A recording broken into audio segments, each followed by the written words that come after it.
Salut à toi et bienvenue sur Vie en Christ. Comme chaque semaine, je te ramène aujourd'hui encore un autre verset sur lequel nous allons méditer. Celui-ci se retrouve dans le livre des Proverbes, Proverbe 31 au verset 30. Et là, la Bible nous dit ceci. La grâce est trompeuse et la beauté est vaine. La femme qui craint l'Éternel est celle qui sera louée. Alors, contexte, les Proverbes, ça a été écrit par Salomon, par Agir et par Lémuel. Et cette dernière partie ici parle, c'est Lémuel qui l'a écrite, et elle parle à la fin de la femme vertueuse. La femme vertueuse. La Bible dit d'elle elle se réveille tôt le matin, pendant que tout le monde est encore en train de dormir. Elle se procure de la laine et du lin et travaille d'une main joyeuse.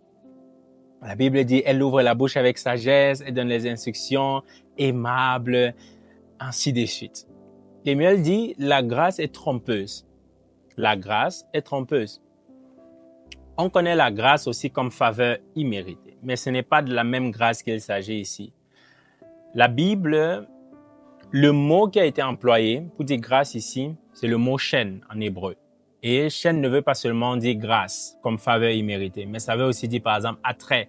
Et vu qu'on est en train de parler d'une femme, alors contextuellement, et on est en train de parler ici des attraits, donc de ce qui attire chez une femme.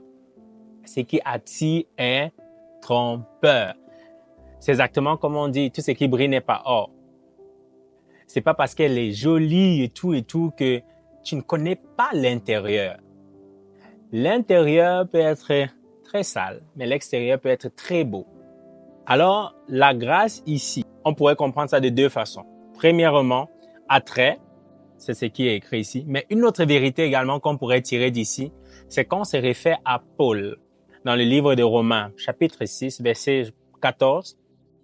Là, la Bible parle d'une grâce également, que nous ne sommes plus sous la loi, mais nous sommes sous la grâce. C'est pourquoi le péché n'a plus de pouvoir sur nous. Est-ce qu'on va continuer donc à pécher? Non. C'est pas comme ça que ça fonctionne. C'est parce que nous sommes sous la grâce, par amour pour Christ alors, nous n'allons plus pécher. Nous décidons de le suivre et nous ne voulons plus pécher. Et la grâce est donc trompeuse dans ce cas-là, de cette façon que on peut penser que non, peu importe ce qu'on fait, le Seigneur sera toujours là pour nous pardonner. Le Seigneur va faire grâce et tout. C'est vrai, il va faire grâce, mais on ne se moque pas de Dieu. Non, on ne joue pas avec Dieu. Les choses qu'on fait parfois, sans même, en sachant qu'on est en train vraiment de faire du mal et on compte te demander pardon. Faut faire vraiment attention à ces choses-là. Alors, pour ajouter encore, la grâce d'ailleurs, dans ce passage-là de Romains, ce n'est pas chaîne, mais c'est en grec. Et le mot grec qui est utilisé là-bas, c'est le mot charis. Et charis veut dire grâce, ça veut dire reconnaissance, plaie, faveur, action de grâce, libéralité, mais il n'y a pas quelque chose là-bas comme attrait. OK? Donc, pour juste mettre le point sur cela. La grâce est vaine, donc c'est cette attraction-là. Le visage, peut-être les formes, le corps, toutes ces choses-là qui pourraient t'attirer vers une femme, ça, c'est vraiment trompeur. Ensuite, la Bible dit la beauté est vaine. Ça passe, n'est-ce pas? Toi-même, tu le sais dans ta propre vie. Il y a de cela 5 ans, tu ne ressemblais pas à ce à quoi tu ressembles aujourd'hui. Il faudrait pas vraiment se baser toujours sur ça pour prendre des décisions. La femme qui craint l'Éternel est celle qui sera louée. Je comprends cela comme ceci. La femme vertueuse, la première chose, la première caractéristique, ou bien la première caractéristique de la femme vertueuse, c'est qu'elle craint l'Éternel. La crainte de l'Éternel est un bouclier, n'est-ce pas?